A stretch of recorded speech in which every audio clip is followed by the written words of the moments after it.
President Donald Trump and his administration denied any role in a failed operation allegedly orchestrated by a retired Green Beret to capture Venezuela's Nicolás Maduro.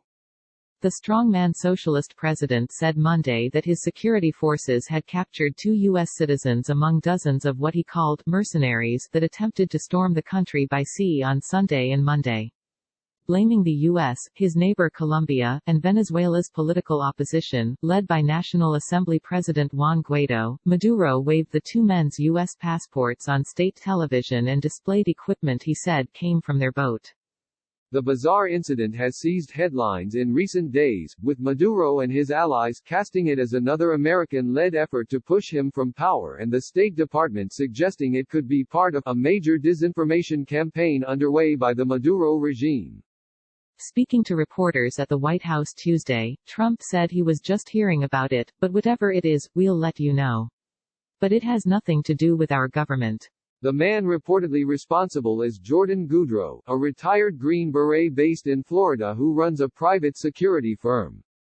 In a video released on Twitter by a Venezuelan outlet, Goudreau said he was behind the operation to capture Maduro and liberate Venezuela from his rule, and on Monday, he told the Associated Press he had deployed 60 fighters, including 2 U.S. veterans, to carry out the mission.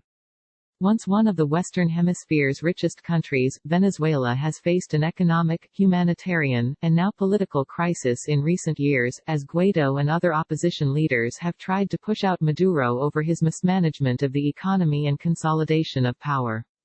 With sky-high inflation and dire shortages of food and medicine, over 5 million people have been forced to flee the country. But even after the U.S. and some 60 other countries backed Guaido in 2019 and the Trump administration steadily tightened American sanctions, Maduro has maintained control of the country and its armed forces, increasingly backed by Russia and Cuba. Goudreau's side has shared what it says is a contract to carry out the operation signed, but never paid for by Guaido's.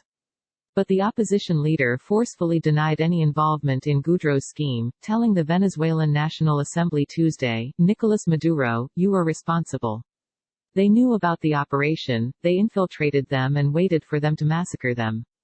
At least 8 of the fighters were killed in clashes with Venezuelan security forces Sunday, according to the Associated Press, with Maduro officials claiming to have arrested 114 people. The Americans, Aaron Barry Sack, a professional mercenary of the United States, confessed, a security member of Donald Trump. And Mr. Luke Alexander Denman, also a member of Donald Trump's security, they have already confessed, and all the terrorist group, they are already testifying, Maduro said Monday from his presidential palace. While Goudreau's private firm says it has provided security at Trump rallies, there appears so far to be no real connection to the president or his administration. Defense Secretary Mark Esper said Tuesday, the United States government had nothing to do with what's happened in Venezuela in the last few days. A State Department spokesperson told ABC News the agency was aware of reports of 2 Americans being arrested, but declined to comment further, citing privacy concerns. But they went further than Esper, casting doubt on the reality of the entire operation. While the administration is making efforts to learn more about Goudreau and the 2 detained Americans, the spokesperson said, it is also investigating the role of the Maduro regime in this melodrama. The record of falsehoods and manipulation by Maduro and his accomplices, as well as their highly questionable representation of the details, argues that nothing should be taken at face value when we see the distorting of facts. What is clear is that the former regime is using the event to justify an increased level of repression, they added.